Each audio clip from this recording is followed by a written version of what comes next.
All right, folks. Donald Trump is unraveling in real time. Twice in the past 24 hours, Trump has publicly lashed out at two different Republican senators over two very different reasons, and we have to talk about it. But before we do, if you end up liking this video and you want to support the channel, please be sure to hit the like, subscribe, and alert bells before you go. All right, folks, Donald Trump is publicly lashing out at both Republican Senator Chuck Grassley and Republican Senator Josh Hawley. Hawley in particular is particularly loathsome, but neither of these two people are good.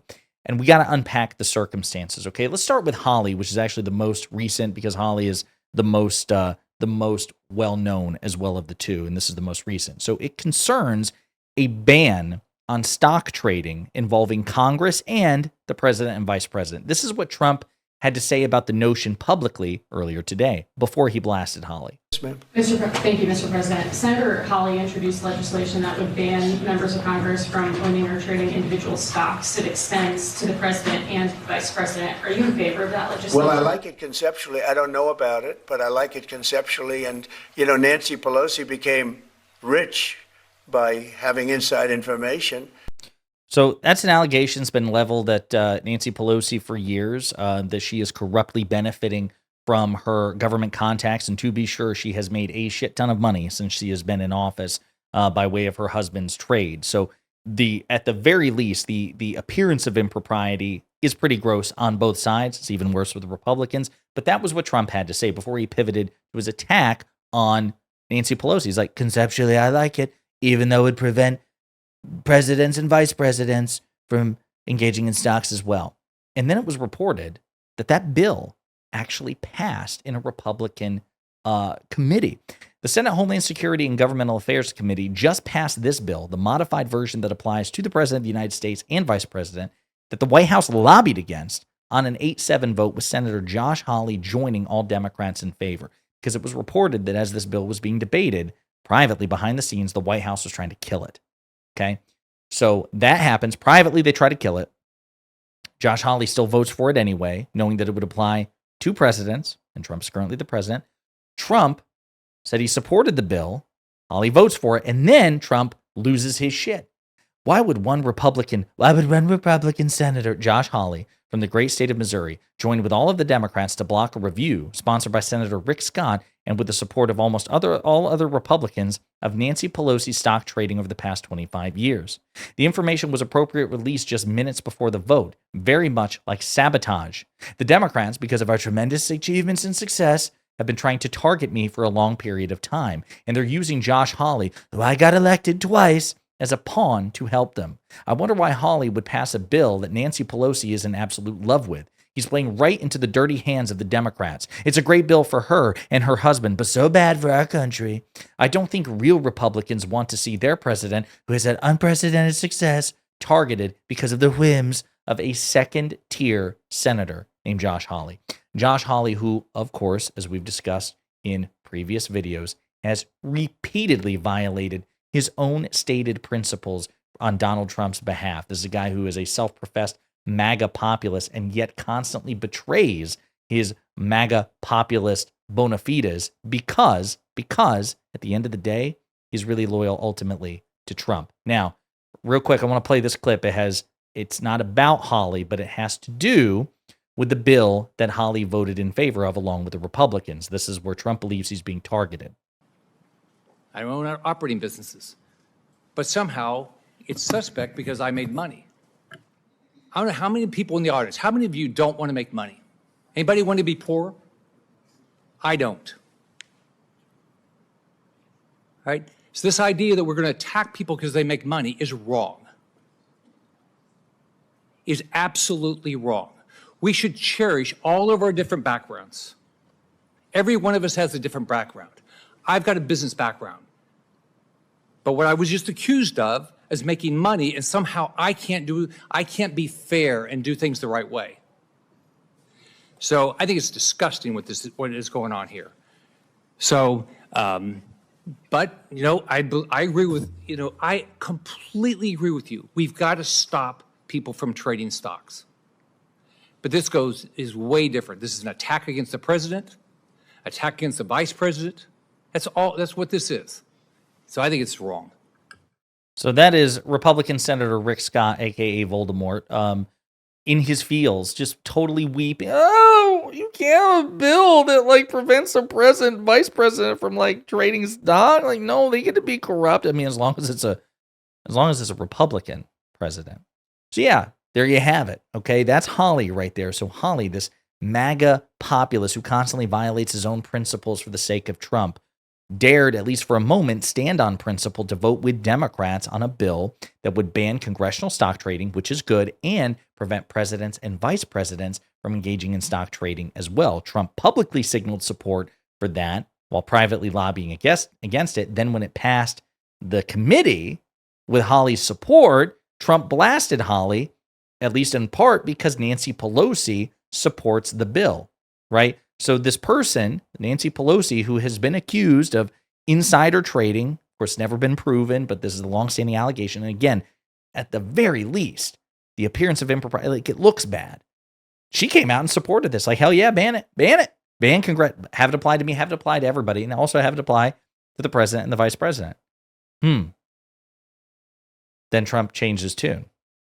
Sounds like it's really not even about Pelosi per se. It sounds like he just doesn't want to be prevented from owning stocks. Now, it's also reported more news on the White House involvement. It was Senator Rick Scott who first alerted the White House about the stock ban bill, making a similar argument as he did today in the committee, that the bill targets Trump. Senator Hawley maintains this is false, as the bill wouldn't apply to current office holders, which is a big problem, isn't it? Big problem. That it wouldn't apply to current office holders? Why not? We're going to grandfather in Trump's blatant corruption? Again, as Mediaite reports, Donald Trump just total contrarian on this, but I think it's not really about, again, Nancy Pelosi expressing support for it. I think it's more about, I think it's part of it because he hates Pelosi, but I think the crux of it is Trump doesn't want to be constrained by ethics laws that prevent him from financially enriching himself off the presidency. I think that's what this is really about. So it remains to be seen what Hawley will do. I've been making fun of him on Twitter because, again, Hawley is an election denier. He's a snake. He's an unprincipled, hypocritical loser. He said, I'm not going to vote for Trump's one big, beautiful bill because it cuts Medicaid. And damn it, my state, Missouri, we need Medicaid. Okay, I'm going to vote for it. But listen, I'm going to do everything in my power to make sure that the Medicaid cuts are as minimal as possible. That counts, right? Again, total loser. Would be stunned if he stands on principle here, especially with Trump publicly blasting him. Would be surprised, stunned if he was like, damn it, no. I stand by what I said. Seems like he's going to fold. But Hawley was not the only one targeted. There's an elder statesman within the Republican Party, Chuck Grassley, who I believe is like 93. Trump blasted him too. Chuck Grassley, who I got reelected to the U.S. Senate when he was down by a lot in the great state of Iowa, could solve the blue slip problem we're having with respect to the appointment of highly qualified judges and U.S. attorneys with a mere flick of the pen. Democrats like Schumer, Warner, Kaine, Booker, Schiff, and others, sleazebacks all, have an ironclad stoppage of great Republican candidates. Put simply, the President of the United States will never be permitted to appoint the person of his choice because of an ancient and probably unconstitutional custom that if you have even one person in the opposite party serving in the U.S. Senate, he or she must give consent, thereby completely stopping the opposite party's nomination. The only way to beat this hoax, he's just throwing out the only way to beat this fake news, the only way to beat this hoax, the only way to beat this sleepy hoax. He's like trying to put it all, this sleepy auto pen, Russia, fake news hoax, Epstein, crooked, right, is to appoint a Democrat or a weak and ineffective Republican. Therefore, I will never be able to appoint great judges or U.S. attorneys in California, New York, New Jersey, Illinois, Virginia, and other places where there is, coincidentally, the highest level of crime and corruption. The places where fantastic people are most needed. Senator Grassley must step up like crooked Joe Biden did when he openly broke at least 2 times the blue slip scam, and others have done over the years, and let our great Republican judges and U.S. attorneys be confirmed. He should do this immediately and not let the Democrats laugh at him in the Republican Party for being weak and ineffective. The Democrats have broken this ridiculous custom on us, and it's time we break it on them. Chuck, I know you have the courage to do it. Do it. We're going to get into the blue slips in a minute, because if you follow this channel, you know I have ranted and raved about blue slips for years. But let's get to Chuck Grassley's response, because Grassley was pissed, and he actually publicly addressed it in committee. Last night, I was surprised to see President Trump on Truth Social go after me and Senate Republicans over what we call the blue slip. Now, to people in the real America, not here in this Washington, D.C. and island surrounded by reality, the people in real America don't care about what the blue slip is, but in fact, it impacts in their states the district judges who serve their communities and the U.S. attorneys who ensure the law and order is enforced. I was offended by what the president said, and I'm disappointed that it would result in personal insults. Yep, so he publicly called it out. He's pissed that Trump would insult him. Here's the thing, just real quick, we'll wrap up with this. Blue slips are effectively a veto. What they say is if a president of the United States wants to nominate a judge, a federal judge, or yes, a U.S. attorney, then the senator in that state can effectively deny that nominee. It's not in the Constitution. It's just been a longstanding tradition where if President Josiah wants to nominate a judge to Senator Audience's state, Senator Audience can say, whether they're from the same party or the opposite party as the president, they can say, Mr. President, I don't like this nominee. You got to pick a different one. And both Republicans and Democrats have used blue slips against each other's nominees for years. And when Trump was first elected, Republicans also won the Senate. So they had the Senate and they had the presidency. Day one, this asshole, Chuck Grassley, violated the blue slip rule, broke the blue slip rule, and said, for circuit court judges, we're going to do away with the blue slip. If Trump wants to put a far-right MAGA lunatic in a blue, basically make them a circuit court judge in a blue state, you don't get a say in that. Now, they did that, and they crammed those judges through. Trump got a lot. That's how Mitch McConnell and Trump were able to work together to wildly reshape the judiciary. Democrats objected, and Democrats warned, if you do this, you're not going to like it if and when the Senate and the presidency flip. That's what happened. So Joe Biden becomes president, Democrats take control of the Senate. And then Republicans were upset that Democrats did not restore the blue slip for circuit court judges, which meant President Biden was able to appoint progressive circuit court judges to red states. And that pissed a lot of red states. What? You're going to do to us what we did to you? That's not fair. And I said at the time, good on Democrats for doing that. And they should have gloated immensely. This is your fault, and we're going to retaliate whether you like it or not. They should have done that. They should have been spiteful and cruel to their faces. But instead, they were pretty civilized. They were like, listen, you did it to us. We're not going to change the rules back in your favor. We're not going to have a two-tier system where you break the blue slip when you want, but we have to abide by the blue slip when you want to. We're not doing that.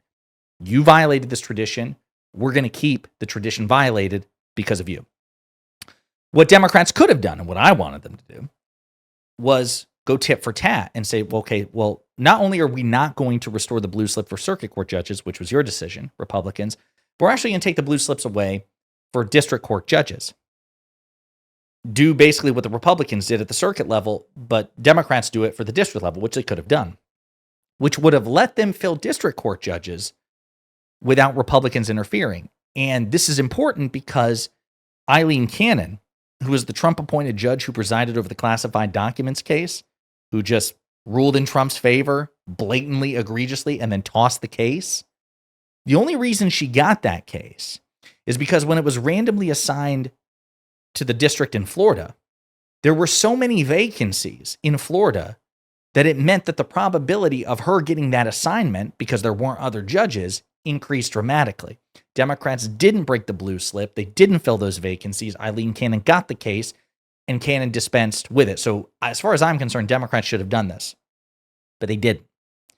So now Trump is back in power. Republicans are back in power, and there's a moment here. Are they going to revoke the blue slip rule for district judges or U.S. attorneys? They might. Right now, they haven't, but they might. And we shouldn't be surprised if they do, because they did it before. And so there's no reason to assume they won't do it again. But there you have it. That's the blue slip situation. Trump lashing out at two Republican senators, two publicly, in 24 hours. He's pissed. He's unraveling. And it remains to be seen whether they will fold. But again, more often than not, Republicans tend to fold with Trump, especially in term 2. In the meantime, let me know what you think in the comments.